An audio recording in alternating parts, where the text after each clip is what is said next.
All right, well, taking a look at small business. Small business confidence dropped in April to 89, the lowest level in more than 10 years, according to the NFIB.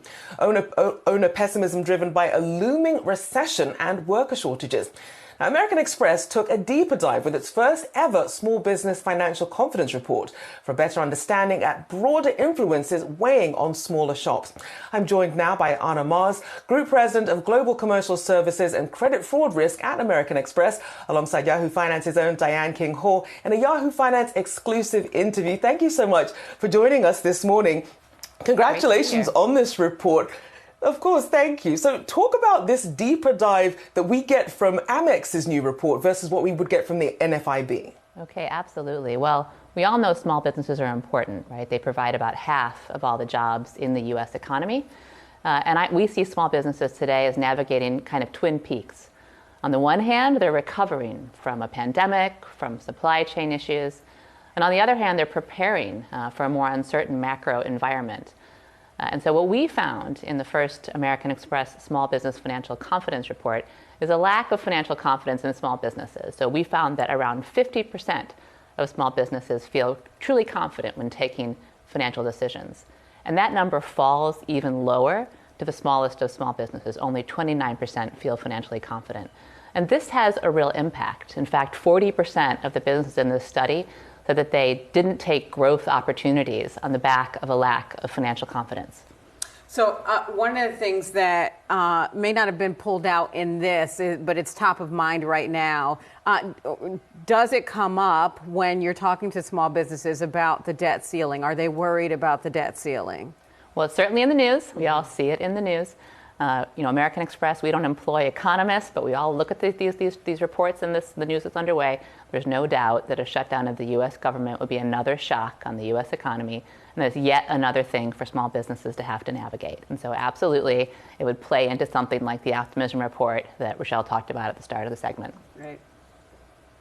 And Anna, obviously we're in an environment, you have high inflation, but you also have tighter lending conditions that stem from some of the banking fallout. How are some of these smaller businesses managing cash flow? It's directly related. Small businesses, cash flow is the perennial problem. It's actually true the world over. Understanding the money that's coming in, the money that's going out, contributes to their lack of confidence. And when credit gets tight, clearly cash flow gets tight.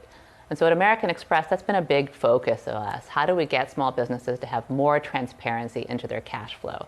We actually created a whole digital hub called the Business Blueprint. Any small business can go on, get a login, link in their bank accounts, and see their cash flow. So what's coming in, what's going out. They can access an easy-to-access line of credit if they want to augment their financial position, and really make sure they do have that confidence to take those growth opportunities, which will help grow our economy, as well as their business, and give them what they need to thrive. And I want to ask you about jobs in particular, because as you mentioned, small businesses account for a great chunk of the job market, and the job market has been very resilient in recent months, especially as we see the jobs reports. What are small businesses saying about staffing and what their needs are and how they're able to even meet those needs? They absolutely say it's still a pain point. In fact, half of the small businesses in this report say they're struggling to get the staff that they need, say that they're hiring and struggle to get the staff that they need, and about a quarter of small businesses say it's a major issue for them.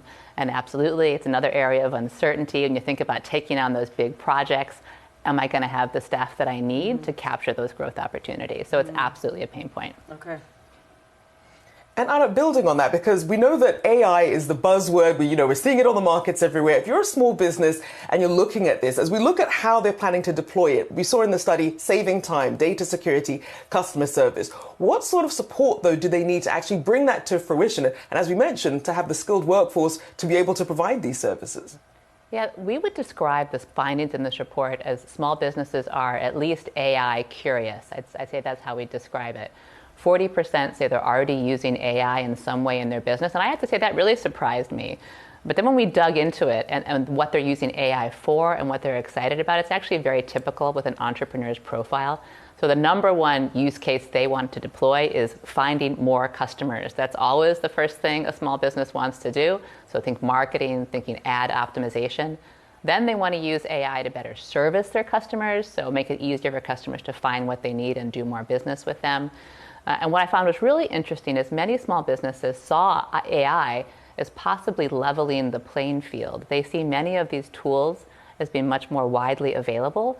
So they say, hey, maybe AI is going to help me compete better with the big guys. Speaking of that, let's go back to like staffing. Did any of the small businesses talk about, because we've had many conversations about AI and robots.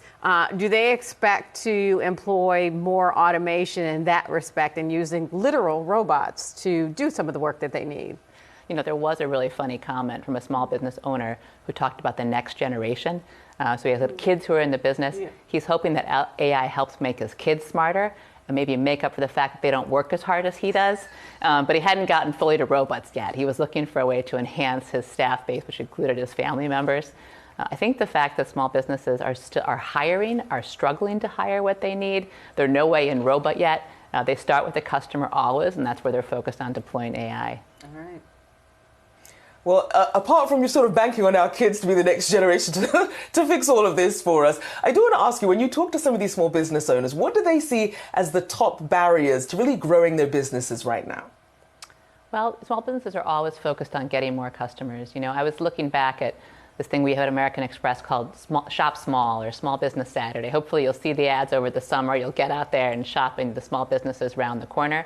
That's a program that we launched in 2010. So really in the middle of that recession that you were showing earlier, because small businesses always have this long-term need to grow their customer base. Then we talk about cash flow in an uncertain environment. That pain point clearly gets more acute.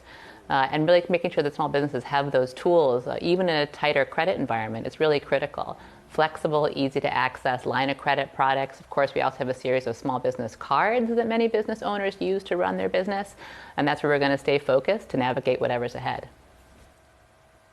We do thank you for joining us this morning. Anna Marsden, American Express Group President of Global Commercial Services and Credit Fraud Risk, and Yahoo Finance's Diane King Hall. Great conversation. Thank you for joining us. Thank you.